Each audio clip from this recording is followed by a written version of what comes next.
Praise the lord అందరికీ. చూస్తున్న మీకు, మీ కుటుంబాలకు మన ప్రభువైన యేసుక్రీస్తు ప్రభుల వారి యొక్క దీవెనలు సమృద్ధిగా కలుగునుగాక. మనందరం ఎప్పుడు కూడా జ్ఞాపకం చేసుకునే ఒక వృత్తాంతం గురించి మీతో మాట్లాడాలని ఆశపడుతున్నాను. ఆ వృత్తాంతం ఏమిటంటే కానీ ఎర్ర సముద్రం, మోషే, ఇవి ఎప్పుడు మాట్లాడుకుంటుంటాం కదా. మరి మోషే గురించి ఒక విషయం మీతో పంచుకోవాలని ఆశపడుతున్నాను ఈ ఉదయకాల సమయంలో. మోషే మరి ఐగుప్తులో ఉన్నప్పుడు మోషే తన వారి యొద్దకు వెళ్ళినప్పుడు అని మనం 2వ అధ్యాయంలో చదువుతాం.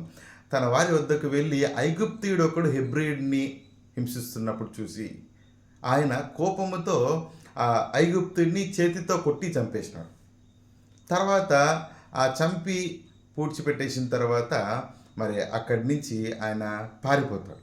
పారిపోయిన తర్వాత ఆయన మరి మిద్యాను అరణ్యంలోకి వెళ్ళి అక్కడ ఉంటాడు. అప్పుడు ప్రభువైన దేవుడు అక్కడ మాట్లాడి మరి తిరిగి ఐగుప్తుకు వచ్చి మరి మోషే తన ప్రజలను ఆ యొక్క బానిసత్వంలో ఉన్న తన ప్రజలను తీసుకొని వెళ్ళడానికి దేవుని యొక్క చిత్తానుసారంగా తీసుకొని వెళ్ళి మరి వెళ్తున్నప్పుడు ఎర్ర సముద్రం వస్తే దాంట్లో ఫరో సామ్రాజ్యం మొత్తము కూడా ఎర్ర సముద్రంలో మునిగి చనిపోతారు.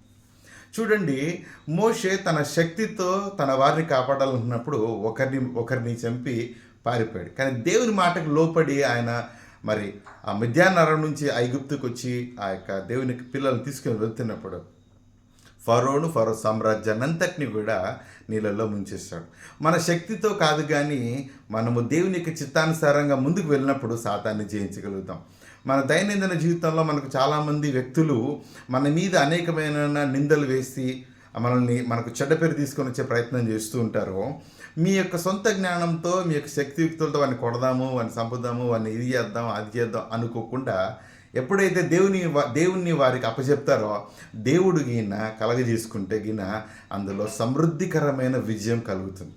కాబట్టి ఈ వృత్తాంతంలో మోషే బలం కాదు పని చేసిండేది, మోషే దేవునికి లోబడిన విధానాన్ని బట్టి మోషే ఐగుప్తులందరినీ కూడా ఆ యొక్క సముద్రంలో కల్పిస్తారు. కాబట్టి ఎప్పుడైనా మనకు ఒక సమస్య కానీ ఒక నింద కానీ వచ్చినప్పుడు మన సొంతంగా డీల్ చేయకుండా ప్రభువుకి అప్పచెప్దాం.